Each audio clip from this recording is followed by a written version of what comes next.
जय श्री गणेश दोस्तों।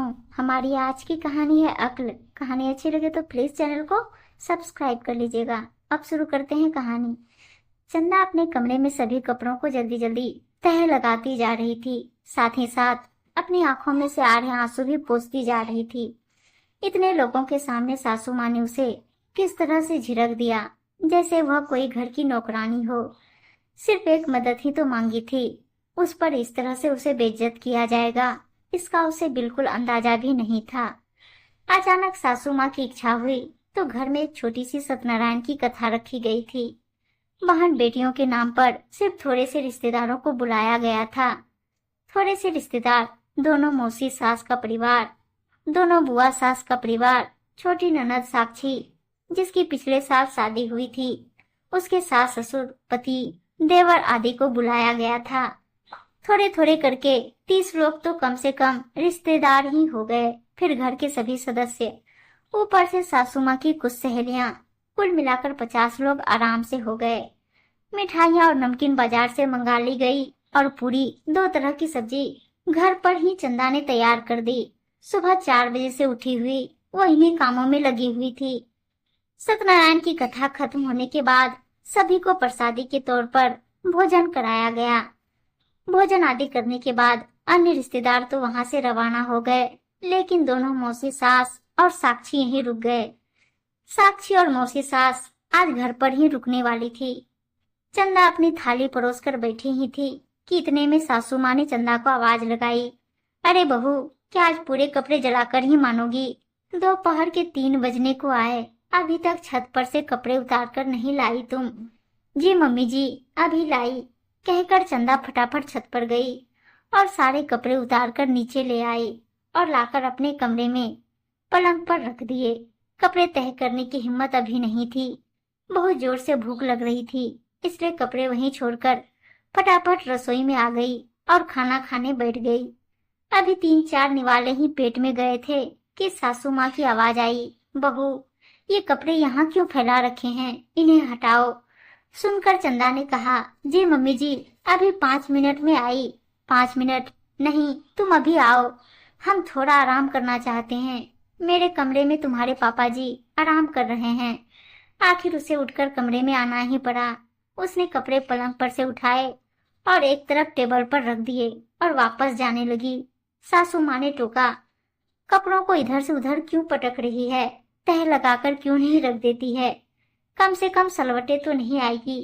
चंदा को बहुत जोर से भूख लग रही थी, इसलिए उसने साक्षी से कहा, साक्षी दीदी, प्लीज आप कपड़े समेट दीजिए ना, तब तक मैं खाना खा लेती हूँ, बहुत भूख लग रही है। बहू, तुझे शर्म नहीं आती ननद से काम करने के लिए कहते हुए? पर मम्मी जी, शादी से पहले भी तो साक्षी दीदी मेरी मदद करती थी। पहले की बात कुछ और थी, लेकिन अब नहीं। लोग क्या कहेंगे कि ननद से काम करवाती है, अपने ससुराल का भी काम करे और तुम्हारे घर का भी, वो भी इंसान है। खबरदार मेरी बेटी से अगर घर का काम करवाया तो। सासू माँ की बात में मौसी सास ने भी हाँ में हाँ मिलाई और साक्षी ने तो यहाँ तक कह दिया, भाभी, मैं अपने ससुराल का काम भी करूं और आपके घर का भी। माफ करना, मैं कोई नौकरानी नहीं हूँ, आपके कपड़े हैं, आप ही तय करो। फिर अपनी मम्मी से बोली, मम्मी आप तो बाहर चलो, हम तो बाहर बैठकर ही आराम कर लेंगे, कहकर चारों हॉल में आकर बैठ गई। इधर चंदा को गुस्से के साथ साथ रोना भी बहुत आया। पहले कपड़े तह लगाने ही शुरू किए।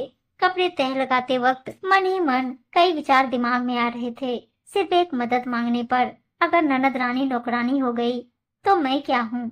जब साक्षी की शादी के 3 महीने बाद उसके ससुर जी रिटायर हुए थे और उन्होंने काफी बड़ा प्रोग्राम किया था, तब भी मैं जब तक वहां रही तब तक उनके घर में साक्षी की मदद में लगी रही।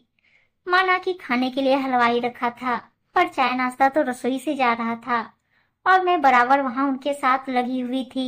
अभी पिछले महीने साक्षी के सास ससुर की शादी की सालगिरह थी, तब भी 50-60 लोगों का प्रोग्राम था।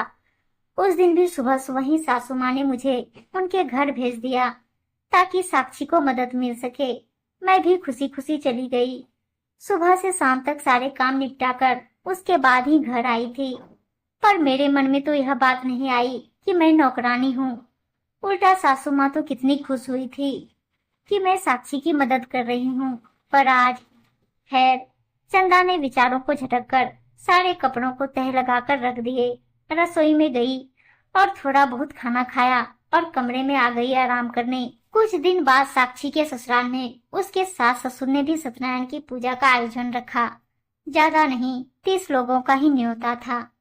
सासू माँ ने चंदा को बुलाकर कहा, बहू, तुम सुबह जल्दी ही निकल जाना ताकि साक्षी की थोड़ी मदद हो जाए, और शाम को सारा काम फ्री कराने के बाद ही वापस आना ताकि साक्षी को थोड़ा आराम मिल सके। उनकी बात सुनकर चंदा ने जवाब दिया, माफ करना मम्मी जी, मैं इतनी जल्दी नहीं जाऊंगी। उसकी बात सुनकर सासू माँ ने हैरानी से देखा और फिर कहा, क्यों, क्या बात हो गई? अरे मेहमानों की तरह जाओगी क्या, सिर्फ खाने के लिए? वो लोग क्या कहेंगे, कैसी भाभी है जो ननद की मदद भी नहीं करा सकती। मम्मी जी, अगर मैं वहां जाकर उनके घर के काम में मदद कराने लगी तो लोग क्या कहेंगे? मैं साक्षी की भाभी हूँ और उसके ससुराल जाकर काम कर रही हूँ। मेरी ननद रानी को ताने सुनने पड़ेंगे। क्यों, पहले भी तो 2 बार साक्षी के घर में काम पड़ा था, तब तो तूने जाकर काम करवाया था। अब क्या हो गया जो तू मना करने लगी? सासू माँ ने तुनकते हुए कहा। सुनकर चंदा ने कहा, मम्मी जी, तब मुझ में अक्ल नहीं थी, पर क्या है ना कि अपने घर में जब सत्यनारायण का काम हुआ तो मुझे समझ में आया कि लोग हमारे बारे में बातें बनाते हैं कि हम किसी के घर जाकर काम में मदद क्यों करें, और वैसे भी मैं अपने ससुराल का काम करूंगी, किसी और के ससुराल से मुझे क्या लेना देना। चंदा कहकर अपने कमरे में चली गई। आगे सासू माँ से कुछ कहते न बना। आज उन्हीं की बात उन्हीं पर उनकी बहू ने पलट दी थी। उम्मीद है दोस्तों कहानी अच्छी लगी होगी, और अच्छी अच्छी कहानियां सुनने के लिए चैनल को सब्सक्राइब और वीडियो को लाइक शेयर जरूर कर दीजिएगा। धन्यवाद दोस्तों।